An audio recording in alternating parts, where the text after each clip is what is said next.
Assalamualaikum, this is Shehbaz Ali and I welcome you all on my YouTube channel Shikarpur physics academy. तो कैसे हैं आप सब?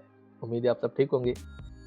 आज के वीडियो के अंदर हमारा जो लेक्चर है वो क्लास मैट्रिक्स से है, चैप्टर नंबर 5 से। लेक्चर नंबर 11 है कॉम्बिनेशन ऑफ कैपेसिटर।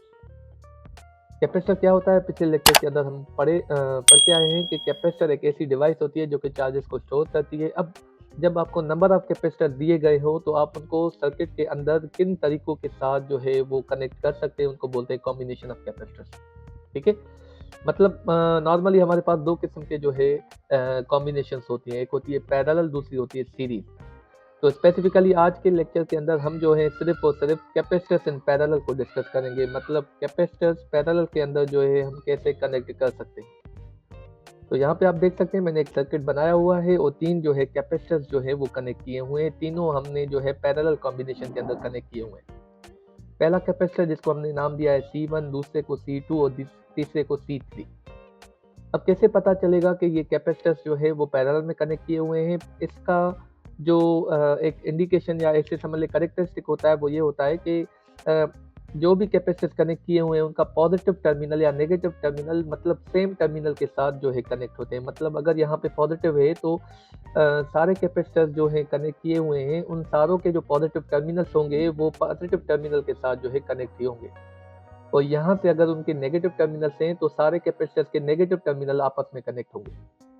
ठीक है, और यहाँ पे आप ये भी कह सकते हैं कि पैरेलल कॉम्बिनेशन के अंदर जितने भी लोड्स या कैपेसिटर्स आप कनेक्ट करेंगे वो अलग अलग ब्रांच के ऊपर कनेक्ट करेंगे।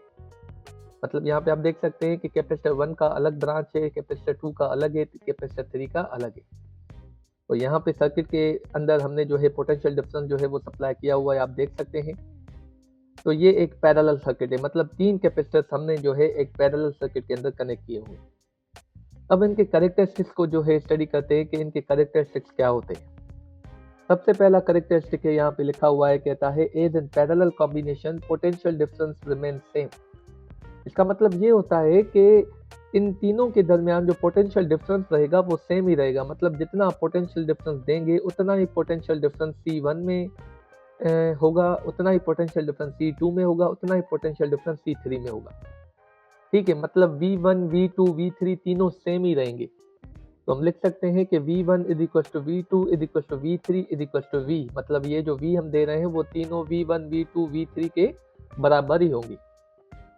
ठीक है, मतलब तीनों में पोटेंशियल डिफरेंस सेम रहेगा।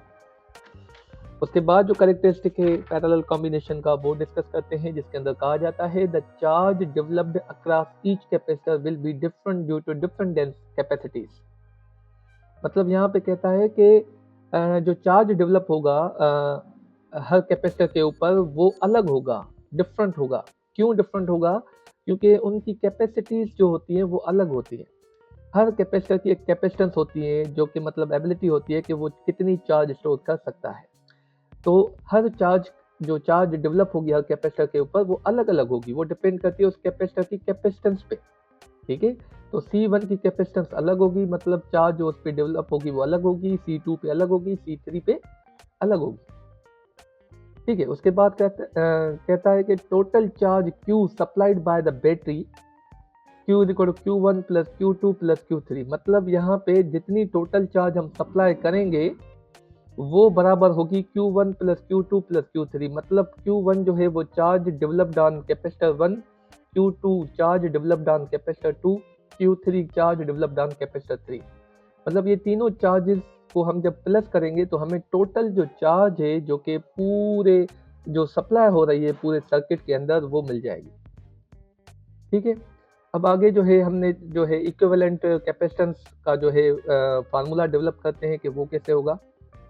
तो यहाँ पे कहा जाता है एज वी नो दैट, जैसे कि हमें पता है कि Q is equal to CV। Q बराबर होती है चार्ज, C मतलब कैपेसिटेंस, V मतलब वोल्टेज। तो चार्ज जो बराबर होती है वो product of capacitance into voltage होती है। ठीक है, तो हम चार्ज को ऐसे भी मालूम कर सकते हैं, अगर यहाँ पे Q1 लिखें तो यहाँ पे हो जाएगा C1V, Q2 अगर लिखें तो यहाँ पे हो जाएगा C2V, Q3 अगर लिखें तो यहाँ पे हो जाएगा C3V। अगर ये तीनों वैल्यूज हम इस इक्वेशन में पुट करें तो क्या हो जाएगा? तो Q के बजाय हमने पुट कर लिया C equivalent V। C equivalent का मतलब होता है टोटल कैपेसिटेंस जो कि पूरे सर्किट की है। ठीक है, Q1 के बजाय हमने पुट कर लिया C1V और Q2 के बजाय हमने पुट कर लिया C2V, ऐसे ही C3V। अब जैसे कि आपको पता है पैरेलल कॉम्बिनेशन है, वोल्टेज सेम रहती है, पोटेंशियल डिफरेंस सेम रहता है, तो हमने जो यहाँ से V है वो कॉमन ले ली। जब हमने कॉमन ले ली तो V में कैंसिल हो गई, तो C इक्विवेलेंट का फार्मूला जो हमारे पास बच गया वो क्या बच गया, C1 + C2 + C3।